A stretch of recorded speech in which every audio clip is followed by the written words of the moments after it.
kijken. We zijn een festival aan het bouwen. Het is super lekker weer. Het blijft lekker weer. Heerlijk. Ja, heel veel zin in. Ja, echt. Ja. De eerste keer was er sprake van blinde paniek. En nu hebben we gewoon een leuke gezonde spanning in de opbouw. Ja, hel. Hel. Het was verschrikkelijk de eerste keer. We wisten...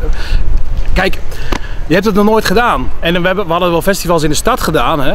Maar 3 dagen op zo'n terrein, weet je, met een camping en alles erbij, dat is wel even wat anders. Dus ja, dat was wel even aanpoten, ja.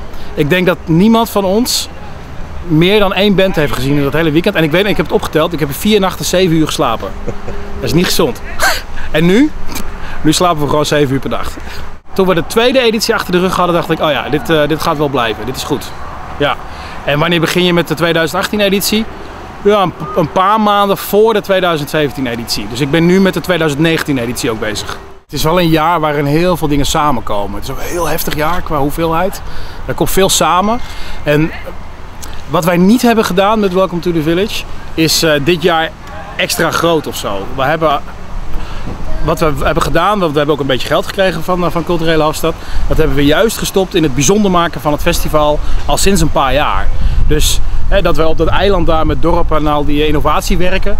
Of dat we heel veel vrijwilligers hebben uit allerlei hoeken van de samenleving die anders niet meedoen met die samenleving. Van oma's tot mensen met een beperking, tot mensen met een verslaving of daklozen.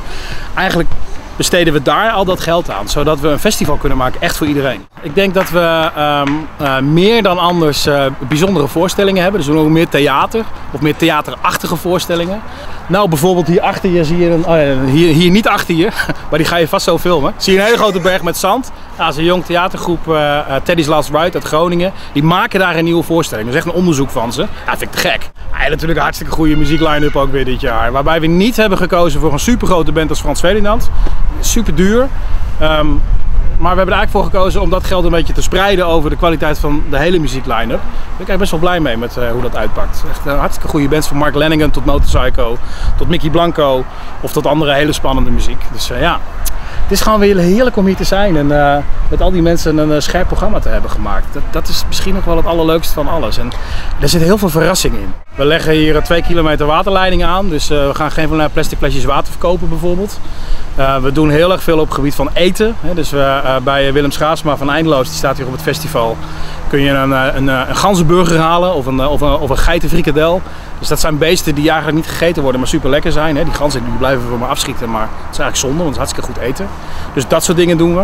We hebben in ons innovatiedorp hebben we niet een hackathon, maar een snackathon. Zijn we de snacks van de toekomst aan het ontdekken. Springhalen? Bijvoorbeeld, ja, of krekelburgers. Ja, het is best wel lekker trouwens. Dat vult ook heel erg goed. Maar meer, ja precies, heel goed. Ik heb er al een paar geprobeerd, hè. Maar niet alleen dat hoor, we onderzoeken dan ook hoe zo'n snackbar misschien wel duurzamer kan werken. Hoe het verpakkingsmateriaal werkt, hoe je met porties om kan gaan. Hoe verschillende prijsstellingen werken, dus dat doen we allemaal. We draaien het festival helemaal zonder fossiele brandstoffen. Dus we doen allemaal op blauwe diesel bijvoorbeeld. Draaien de aggregaten op. Ja joh, zoveel. En duurzaamheid is niet alleen...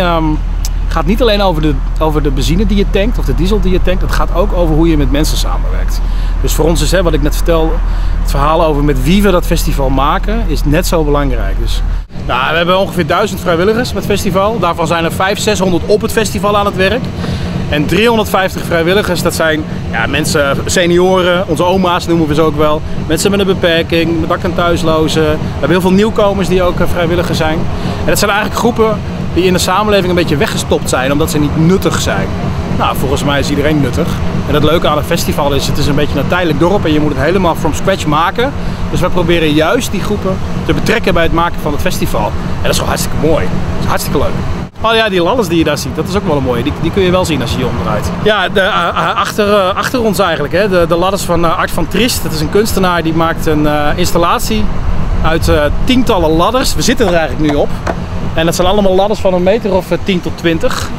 In totaal geloof ik 760 meter. En dat is een heel mooie sculptuur en het gaat over de waarheid.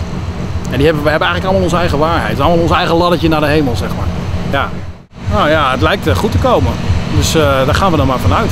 En we hebben een zonnig optimistische humeur. Dus we gaan ervan uit dat het gewoon goed komt. Hoe vervelend is het elke keer toch Maar dit soort dreiging om een keer te maken. Ja, dat is heel vervelend. Dat is gewoon heel vervelend.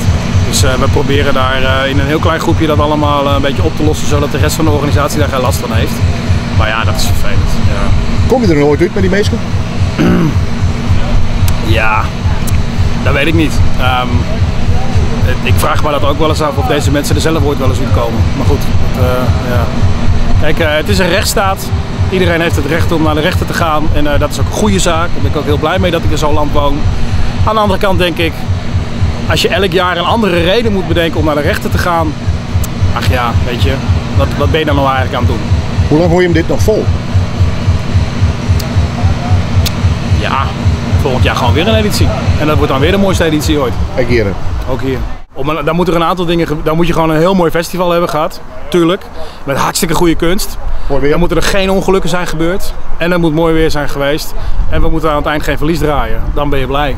Maar al die 4 dingen zijn echt belangrijk, weet je wel. Ik bedoel, je moet goed voor elkaar zorgen. Ook als het zo heet wordt, weet je wel. Dat is, ongeluk zit in een klein hoekje. Dus nee, als iedereen veilig is, iedereen blij is en een goede kunst is geweest, dan zijn wij blij.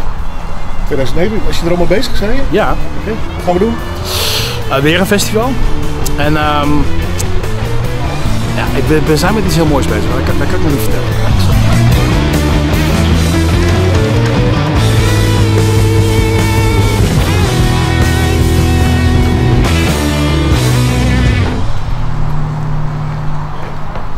Goeie.